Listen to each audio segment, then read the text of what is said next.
10 years after leaving his wife, a millionaire sees a woman at the airport with a young man who looks like her. He tries to approach them.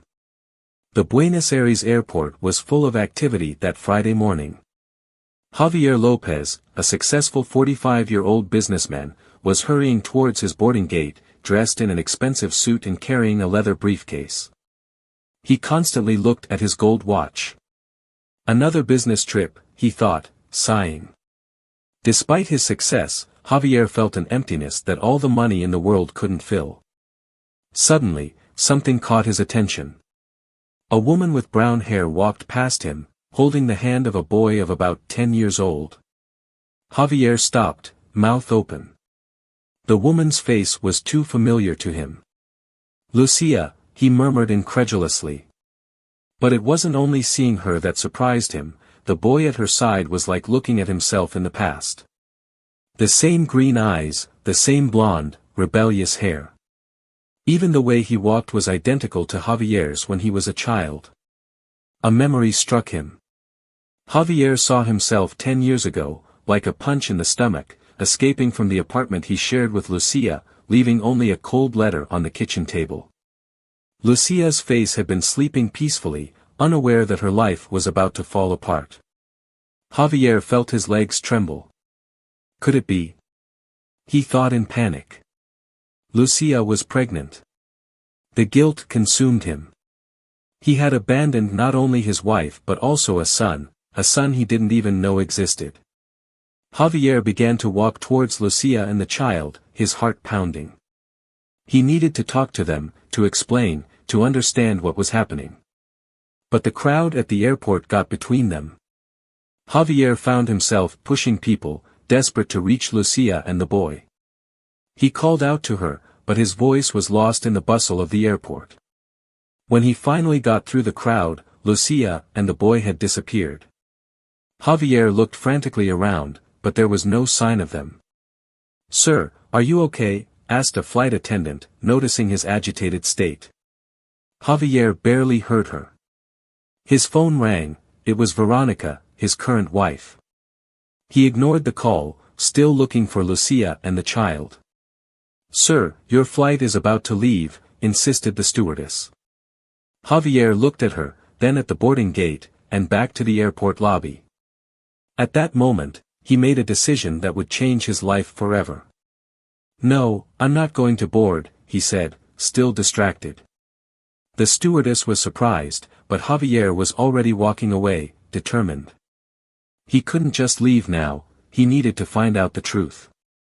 Leaving the airport, Javier took a taxi to the city center. He told the driver his destination while his mind raced. As the taxi pulled into Buenos Aires traffic, Javier pulled out his phone, ignoring Veronica's missed calls.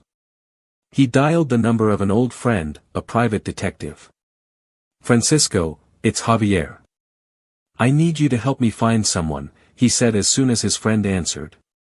As he gave Francisco the details he remembered about Lucia, Javier couldn't stop thinking about the boy, his son. Guilt, curiosity, and a fear he couldn't name were mixed in his chest.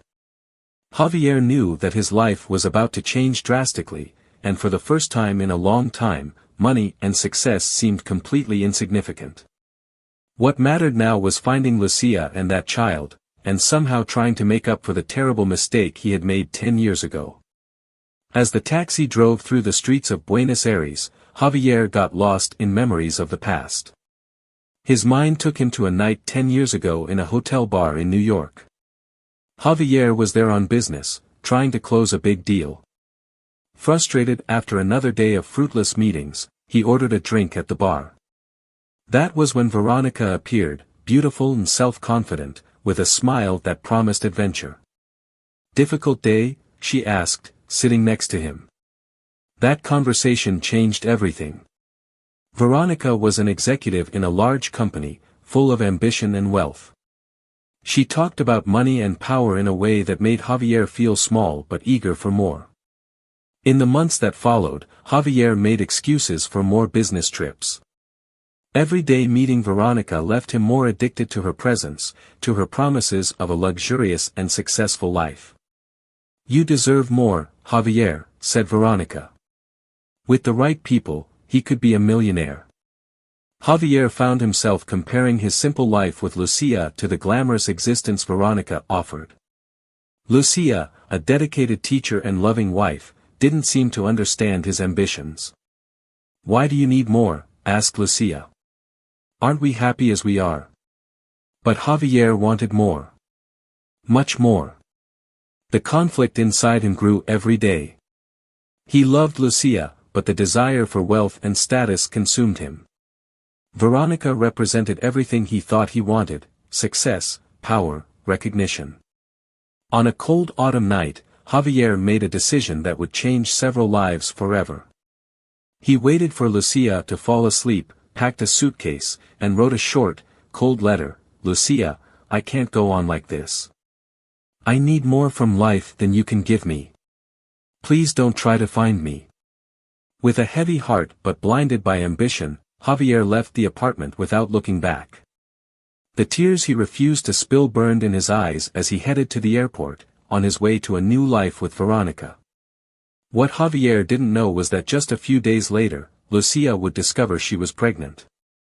Alone and devastated, she cried for hours, holding the pregnancy test, not knowing how to face the future without Javier.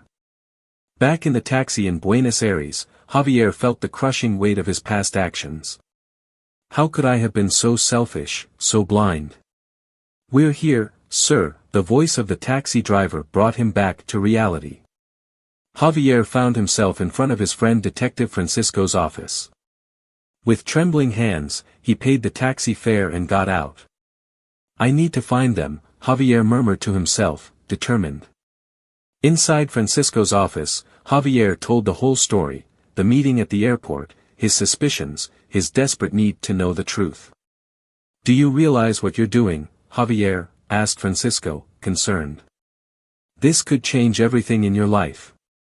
"I know," answered Javier, running his hands through his hair. "But I need to know. I need to fix this." Francisco sighed but began taking notes. "I'll need more details about Lucia, last known address, work, anything that can give us a clue." Javier closed his eyes, trying to remember every memory of Lucia. It was like a stab of guilt. "She was a teacher," he said. "She started working at an elementary school in the north of the city. Our apartment was." While Javier provided information, his phone kept ringing, Veronica, insistent. He continued ignoring her. "This will take a while," Francisco warned. "I'll need a few days to gather concrete information." Javier nodded, anxious and impatient. "Do whatever it takes. Money is not a problem." Leaving Francisco's office, Javier found himself lost in the middle of Buenos Aires. The city that once felt like home now seemed strange and hostile. He had money, success, everything he had ever wanted. But at that moment, he would give anything to go back in time and make the right decision.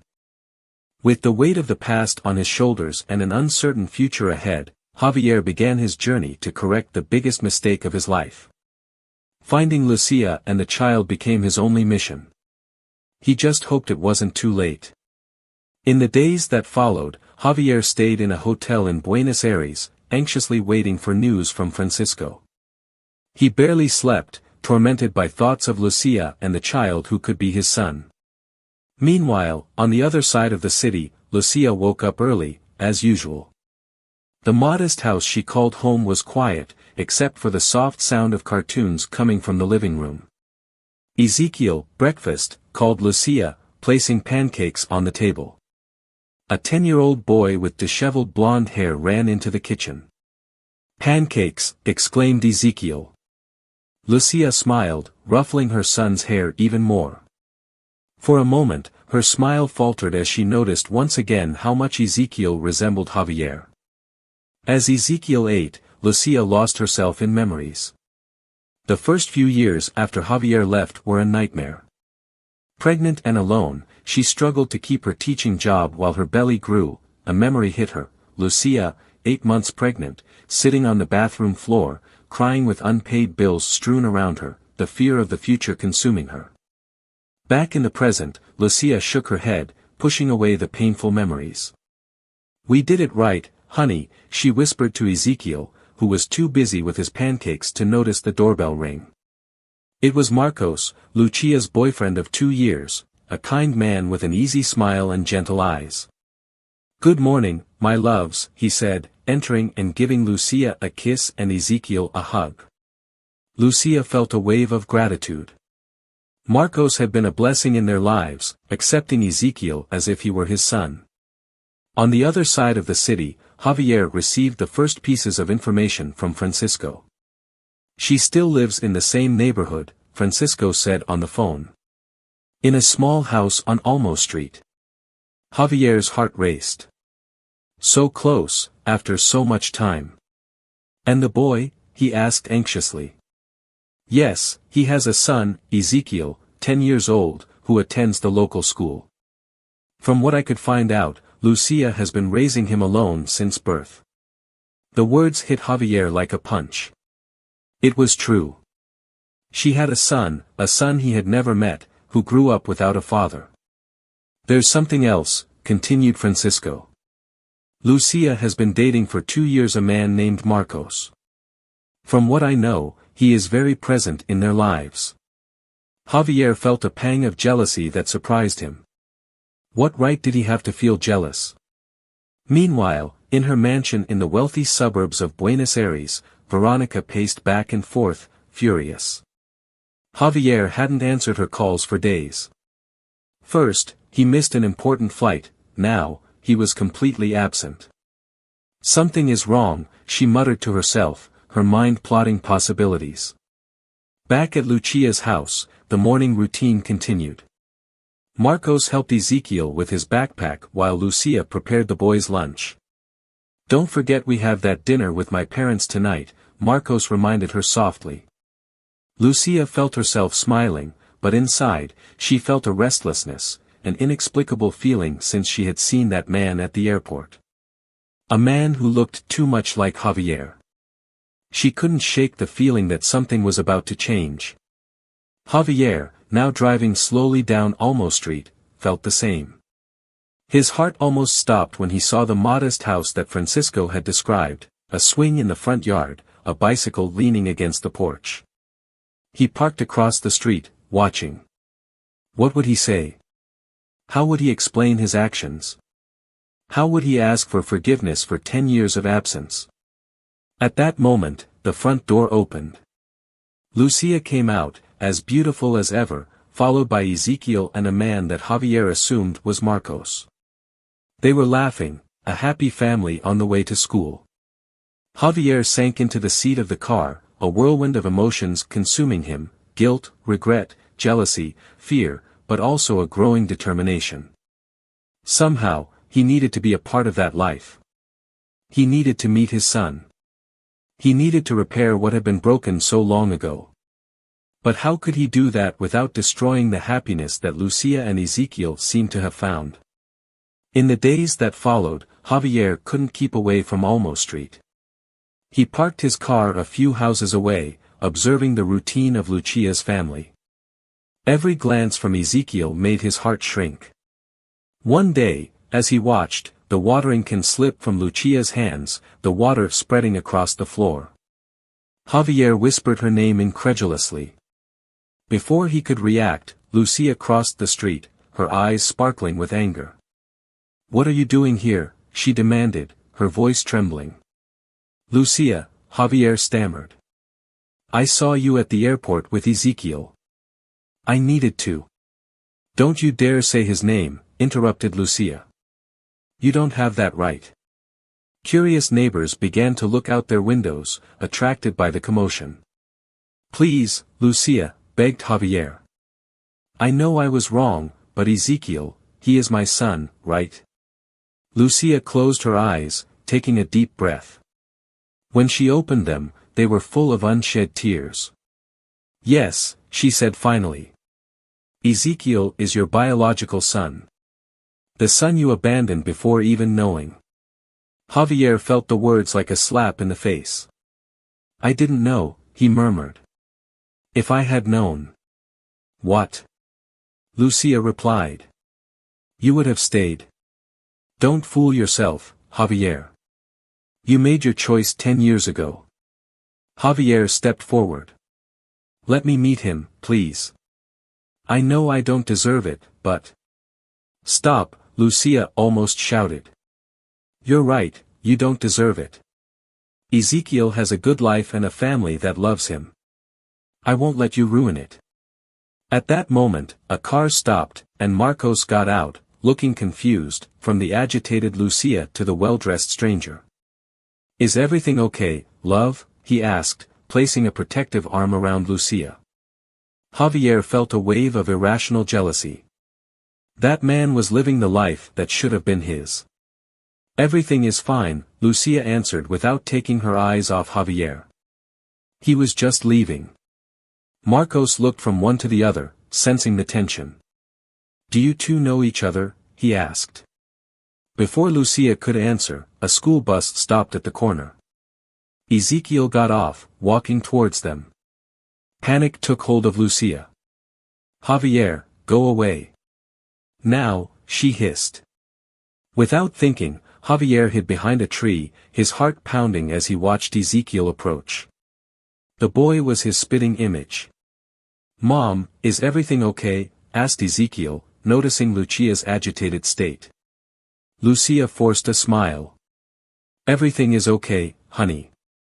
Let's go inside. Marcos will help you with your homework. Ezekiel entered the house, followed by Marcos, who threw one last confused look toward where Javier was hiding. Lucia stayed behind. Go away, Javier, she said in a low voice. Don't come back. Please. Javier stepped out from behind the tree, devastated. Lucia, Don't, she interrupted him. You have no idea what I've been through, what Ezekiel has been through. I won't let you ruin everything now. With that, Lucia entered the house, closing the door firmly. Javier stayed on the sidewalk, feeling more lost than ever. He had seen his son so close and yet so far. Inside the house, Lucia leaned against the closed door, trembling. Marcos appeared in the hallway, worried. Lucia, who was that man? She looked at Marcos, the man who had been her safe refuge for the past few years. She owed him the truth. That was Javier, she began, her voice hesitant. Ezekiel's father. Marcos paled. What? But how? Lucia took a deep breath. It's a long story, one I hoped I would never have to tell again. Meanwhile, Javier returned to his car, devastated but determined. He had made the worst mistake of his life 10 years ago. Now, he needed to find a way to fix things, no matter how impossible it seemed. Javier spent the night without sleep in his hotel, tormented by painful memories.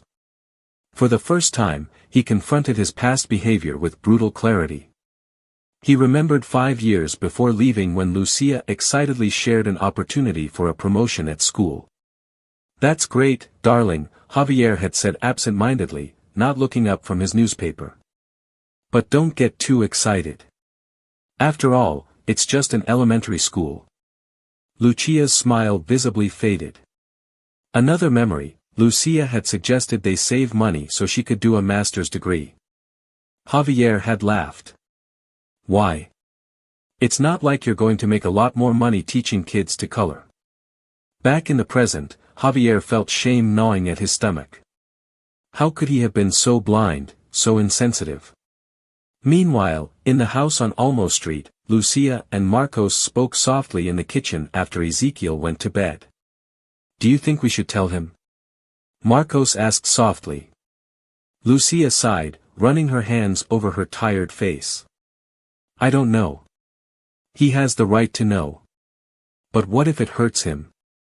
What if Javier disappears again? Marcos hugged Lucia, offering silent consolation. The next morning, Ezekiel came down to breakfast, and found Marcos alone in the kitchen. Where's Mom? He asked, yawning. She had to leave early, Marcos replied, placing pancakes on Ezekiel's plate. Ezekiel toyed with his fork, looking thoughtful. Marcos, can I ask you something? Of course, champ. It's about my real dad. Marcos froze, his coffee cup halfway to his mouth. What do you want to know? Why did he leave? Didn't he like me? Marcos's heart broke at the sight of Ezekiel's vulnerable expression. Hey, it's nothing like that. It's complicated, but it has nothing to do with you. Understand? Ezekiel nodded, not entirely convinced. Outside, Javier watched the scene through the window, his heart tightening as he saw the affectionate interaction between Marcos and Ezekiel. Feeling determined, Javier waited for Ezekiel to leave for school. When the boy passed by, he appeared casually. Hey, boy, is this ball yours? Javier asked, holding a soccer ball. Ezekiel looked at him suspiciously. Oh, I thought it might have fallen from your yard. Do you play with Marcos sometimes? Replied Ezekiel, relaxing a bit. Javier felt a pang of jealousy. You know, I used to play a lot when I was your age. They chatted for a few minutes.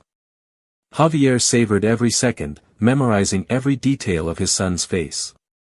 I have to go, said Ezekiel finally. I'll be late for school. Sure, replied Javier, reluctant to let him go. It was nice talking to you. Ezekiel waved and ran off, leaving Javier with a mix of joy and sadness. Far away in the mansion in the neighborhood, Veronica finally got information about Javier's whereabouts. He hired a private detective who quickly uncovered the shocking truth: Javier has a son.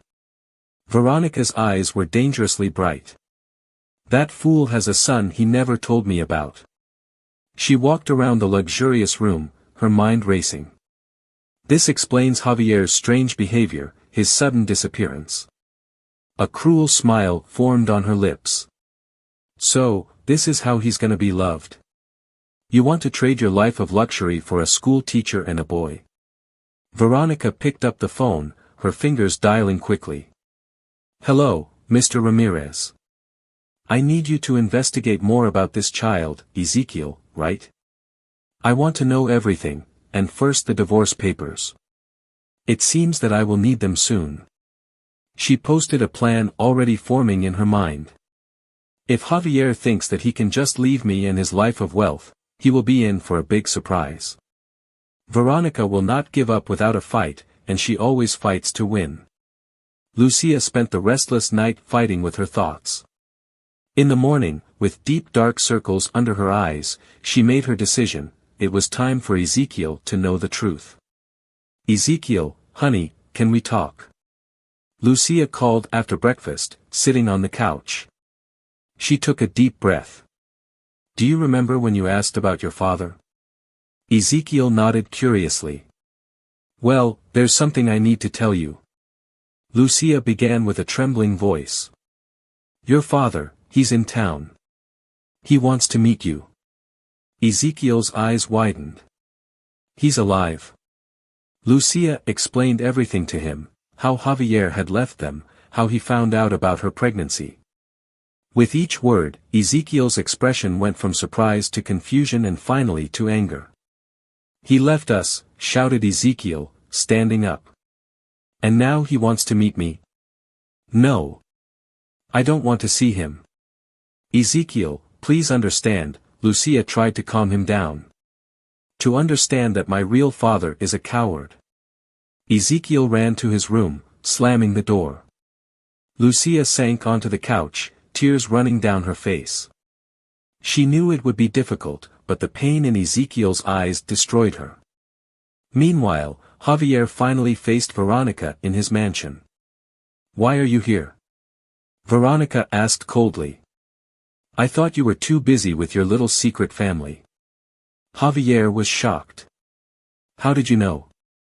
Oh dear, Rio, Veronica said humorlessly, I know everything. The question is, what are you going to do? I'm here to say it's over, Veronica. I can't keep living this lie. Veronica's face twisted in anger. You think you can just leave me after all I've done for you? All you did was manipulate me, he retorted. You fueled my ambition. You made me abandon Lucia, and you came so willing. Veronica interrupted sarcastically, don't play the victim, Javier. You chose money and power. I only showed you the way. Javier felt the shame burning. He was right, he had made his own decisions. Well, now I'm choosing differently, he said, turning to leave. If you walk out that door, Veronica threatened, I will expose all your dirty dealings. Every under-the-table agreement, every bribe. You will lose everything. Javier stopped, frozen. He knew she meant it. Back at Lucia's house, Marcos came home from work to find her still shaking on the couch. What happened? He asked, worried. Lucia explained the conversation with Ezekiel. Marcos hugged her, but he felt her tension. Do you think I did the right thing? Asked Lucia, unsure. Marcos hesitated. I think so, but, now Javier is going to be a part of our lives. Lucia heard the fear in Marcos's voice. He's Ezekiel's father, Marcos added. But you are the one who has always been here. Marcos nodded, but the air between them was full of uncertainties. That night, Javier wandered through the streets, his mind a whirlwind. Veronica's threats resonated in his ears, mixing with memories of his past behavior.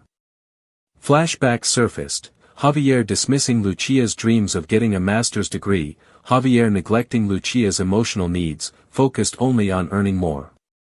The fulfillment hit him like a punch. His machismo and greed had not only destroyed his marriage but had stolen precious years with his son. Standing in front of Lucia's house, Javier saw the light in Ezekiel's room go out. His son is so close and yet so far away. I'm sorry, Javier murmured to the night. I'm sorry for everything. He knew he had a long road ahead of him, face Veronica, correct past mistakes, and earn back Ezekiel and Lucia's trust. But for the first time in years, Javier was determined to do the right thing, no matter the cost. With one last look at the house, Javier turned around and walked down the dark street, ready to face the consequences of his actions and fight for a chance to be a part of his son's life. Javier wandered through the streets of Buenos Aires, his mind a whirlwind of contradictory emotions. Guilt consumed him, but the desire to connect with Ezekiel drove him forward. He felt like a ship in the middle of a storm, without a rudder or direction. One afternoon, Javier saw Ezekiel leaving school. Without thinking, he approached him. Hello, Ezekiel. Do you remember me? The one with the soccer ball. Javier smiled nervously. Ezekiel looked at him suspiciously. Yes, what do you want? I just wanted to see how you were, Javier stammered, realizing too late how strange he must have seemed. I'm fine, Ezekiel replied, walking away quickly. Javier stood there, feeling like a complete fool. Later in his hotel room, he cried for the first time in years, the reality of his failure as a father hitting him with all its might. Lucia, watching from a distance, noticed Javier's clumsy attempts. Part of her wanted to yell at him to stay, to protect Ezekiel at all costs, but another part, a part she barely recognized, felt sorry for Javier. He's trying to get close to you, Lucia told Ezekiel one night. Ezekiel frowned. Teacher, why didn't he care before? Lucia sighed. People make mistakes, darling. Sometimes very big ones. Hurt you, said Ezekiel, his voice a mix of anger and sadness. Lucia hugged her son, her heart breaking from the pain she saw in his eyes. Meanwhile, Marcos, feeling the change in the air, made a decision. On a starry night, he took Lucia to a romantic dinner. Kneeling, he presented a ring. Will you marry me? Lucia was speechless, tears in her eyes. She loved Marcos, he was stable and reliable. But the proposal, amid all the emotional chaos, took her by surprise. I need to think about it, she replied, seeing the disappointment in Marcos's eyes. Days later, Ezekiel was riding his bike down the street when a car suddenly appeared. Javier, watching from afar, ran without thinking and pushed Ezekiel out of the way, both falling onto the grass. "Are you okay?" asked Javier, his heart racing. Ezekiel, surprised but unharmed, nodded. "Thank you," murmured, looking at Javier with a mixture of fear and curiosity. Javier wanted to hug Ezekiel to tell him that it was his father who loved him but held back, helping the boy to get up silently away. Veronica was plotting. She hired investigators to dig deeper into Javier's life, determined to find something she could use against him. "Find out everything about his business dealings of the last 10 years, she ordered over the phone. "Every penny, every deal. I want to destroy him." Unaware of Veronica's machinations, Javier spent a sleepless night questioning every decision that had led him to this point. He looked at his expensive suits and his luxury watches, feeling disgusted with himself. One night, walking through the city, Javier stopped in front of a toy store. In the window, he saw a wooden train just like the one he had as a child. Tears came to his eyes thinking about all of Ezekiel's birthdays that he had missed. At that moment, Javier made a decision. He couldn't change the past, but he could fight for a better future. Even if Lucia and Ezekiel never completely forgave him, he would do everything possible to be present in his son's life. With renewed determination, he returned to his hotel and picked up the phone, ready to make the call that could change everything. "Francisco, I'm Javier. I need your help to resolve some legal matters. It's time to settle accounts with the past." When night fell on Buenos Aires, Javier felt like he was in the eye of the storm. The worst was yet to come. But for the first time in a long time, he was ready to face the consequences of his actions, no matter the cost. The truth, like a time bomb, finally exploded one Sunday afternoon. Ezekiel, returning from a walk in the park, saw Javier chatting with Lucia on the porch. Suddenly, everything made sense. The man with the soccer ball. The stranger who saved me from the accident was my father. "Is he right?" shouted Ezekiel, running towards them. "It's my dad." Lucia and Javier froze, taken by surprise. "Ezekiel, can I explain?" began Lucia, but Ezekiel was already crying. "Why did you lie? Why did you let him get close?" he shouted, the anger and confusion clear in his voice. Javier took a step forward. "Ezekiel, it's my fault. Your mother was just trying to protect you." Ezekiel looked at Javier, his eyes filled with pain. "You abandoned us. Why come back now?" The painful confrontation lasted for hours, with Ezekiel alternating between anger and tears, Lucia trying to calm the situation, and Javier facing the harsh truths of his past actions. Meanwhile, in his office, Javier made the most difficult decision of his life. He picked up the phone, his hands shaking. "Mr. Ramirez, I am Javier Lopez. I need to confess some unethical business practices that I have carried out in the last few years." Javier knew that this would mean the end of his fortune, possibly even prison, but he could no longer live with the weight of these secrets. In Lucia's house, Marcos arrived in the middle of the chaos. Seeing Javier there, his expression darkened. "What is going on here?" he asked, his voice tense. Lucia, emotionally and physically exhausted, pushed Marcos aside. "Marcos, I can't marry you." The words came out before he could think. Marcos stepped back as if he had been slapped. "Is it because of him?" Marcos asked, pointing at Javier. Lucia did not answer. "Honestly, it's because of me. Because of Ezekiel. We need to resolve this, our past. I can't drag you into this mess."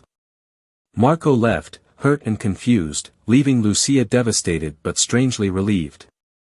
The next morning, Javier's world completely fell apart. The headlines screamed, "Business magnate confesses fraud." Veronica, furious with Javier's confession, had leaked every dirty detail she could find to the press. The reporters surrounded Lucia's house, shouting questions about Javier and Ezekiel. Lucia, horrified, tried to protect Ezekiel from the chaos. "Mom, why are they here?" asked Ezekiel, scared. "It's complicated, honey," answered Lucia, closing the curtains. "But it will happen." Javier, besieged in his hotel, saw his life fall apart. His assets were frozen, business partners abandoned him, and the possibility of prison became very real. Desperate, he called Lucia. "I'm sorry," he said as soon as she answered. "I didn't want this to affect you." Lucia sighed. "I know, Javier, but it has. What are we going to do now?" Javier closed his eyes, the guilt consuming him. "I'll fix it, Lucia.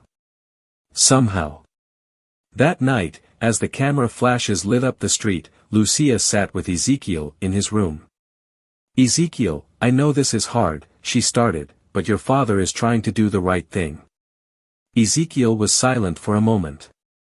"He's going to jail." Lucia felt her heart tighten. "I don't know, baby, but whatever happens, we'll be together, okay?" Meanwhile, Javier faced the very real possibility of losing everything. But for the first time in years, he felt at peace. The truth came at a high price, but it was a price he was willing to pay for the chance to be a part of his son's life. Sitting alone in his hotel room, Javier picked up the phone once again. It was time to face the consequences of his actions, no matter how painful they were. "Hello. Yes, I'm Javier Lopez. I'm ready to turn myself into the authorities." The sun had barely risen when Lucia walked into Ezekiel's room to wake him up. Her heart stopped at the sight of the empty bed and the open window. A crumpled note on the nightstand said, "I need to think. Don't look for me." In a panic, Lucia called Javier. "Ezekiel has escaped," she shouted. As soon as he answered, Javier felt the world spinning. "I'm coming over there now," he said, already running towards the door. When Javier arrived, he found Lucia crying on the porch. For a moment, they forgot all about their past, united by their fear for their son. "We will find him," promised Javier, taking Lucia's hands. They began their search, going through every street and every park that Ezekiel used to visit. With every minute that passed, his fear grew.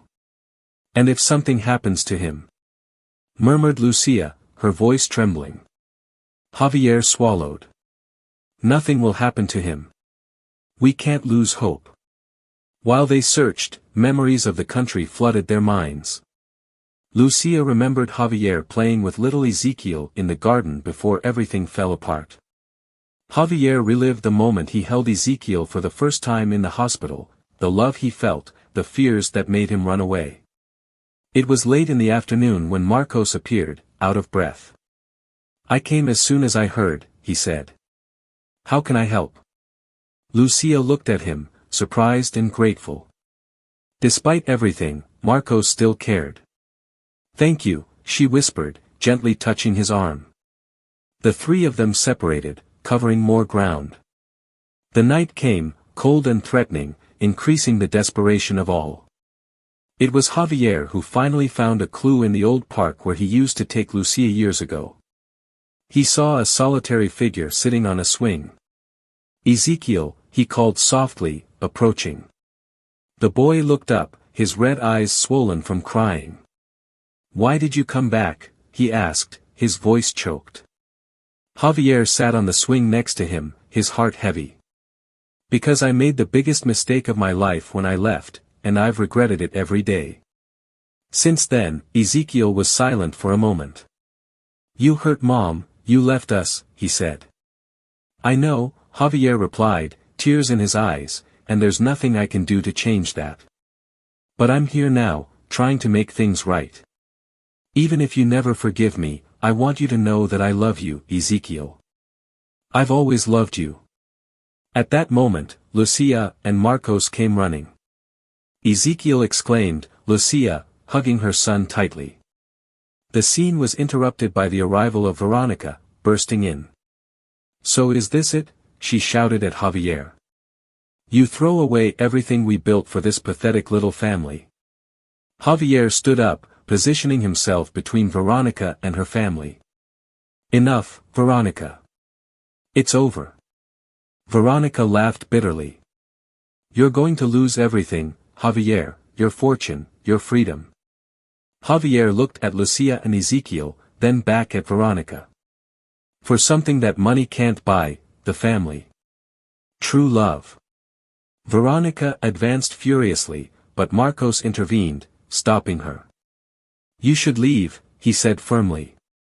Overwhelmed, Veronica threw one last look of contempt and left, leaving a tense silence behind. Javier turned to Lucia, Ezekiel, and Marcos. I'm sorry, he said, his voice full of emotion, for everything I did in the past, for the chaos I have brought to your lives. Now I will turn myself in to the authorities tomorrow.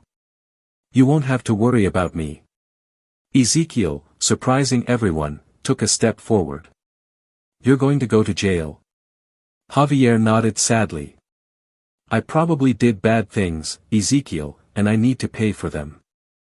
Ezekiel looked at Lucia, then back at Javier. But what if I want to get to know you better? Javier's heart swelled with hope. I would like that more than anything, but I understand if you don't want to.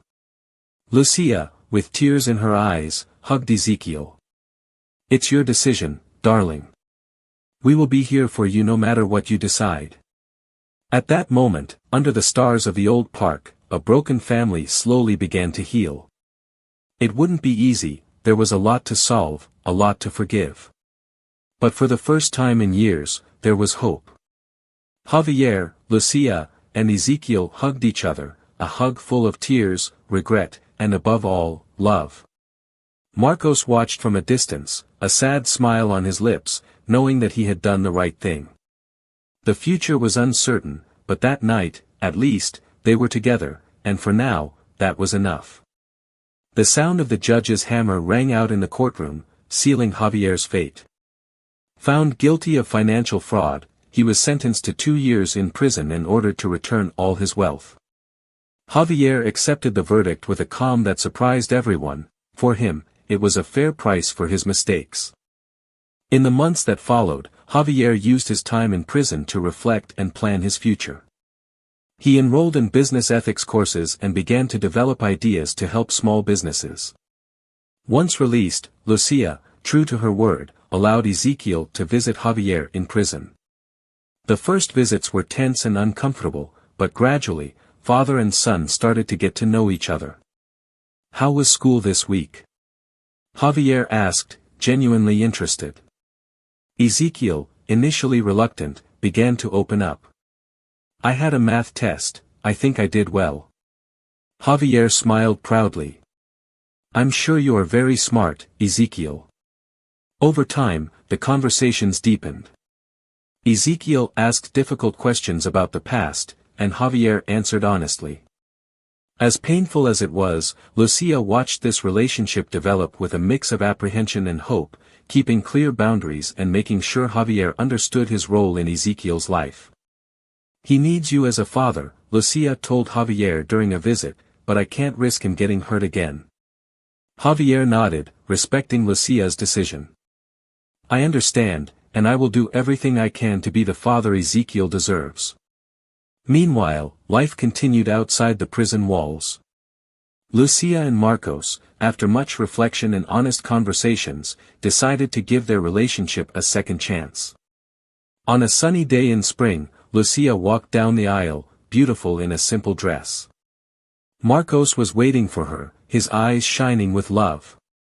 Ezekiel proudly wore the rings. Javier, still in prison, received the news with mixed emotions. There was a pang of sadness, but mainly he felt relief knowing that Lucia and Ezekiel had found stability and love. When Javier was finally released, he was determined to rebuild his life honestly. Using his business knowledge, he began working with an NGO that offered free consulting to little entrepreneurs. I want to use my skills for good, he explained to Ezekiel during one of their weekly meetings in the park. Ezekiel, now 12, looked at his father with new respect. That's great, Dad. The word Dad still made Javier's heart skip a beat, it was a title he was determined to earn every day. Lucia watched the new family dynamic develop cautiously. She and Marcos provided Ezekiel with a stable and loving home while Javier strove to be a present and responsible father. 1 year after his release, Javier attended Ezekiel's science fair at school.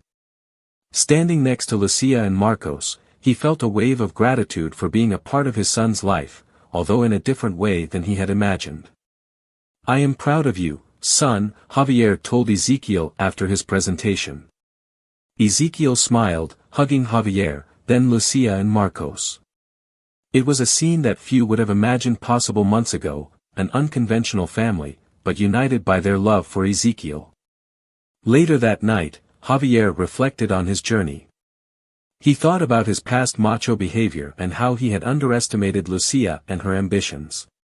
He now saw clearly how wrong he was. "Thank you for giving me this opportunity," Javier said to Lucia when she came to pick up Ezekiel. Lucia felt his gaze soften as she looked at Ezekiel, leaving Javier with a sense of peace he had never experienced during his years of wealth and power. He had lost a fortune but gained something much more valuable, the chance to be a good father, a better man. The road ahead was still long, there was much to learn, much to correct. But Javier was determined to move forward, one day at a time, always striving to be the best version of himself. That night, under the stars of Buenos Aires, Javier made a silent promise to himself, to Ezekiel, to Lucia, and to all those he had hurt. He would live the rest of his days with integrity, compassion, and love. It was the least he could do to honor the second chance that life had given him. And so, with hope in his heart and determination in his eyes, Javier walked towards his modest apartment, ready to face whatever tomorrow would bring. His journey of redemption was far from over, but for the first time in a long time, he was on the right path. I hope you enjoyed today's story. Thank you very much for watching. If you liked this story, don't forget to subscribe to the channel, give a like, and activate the notification bell in order not to miss our next videos. The next video that appears on your screen will also excite you. Kiss, and until the next story.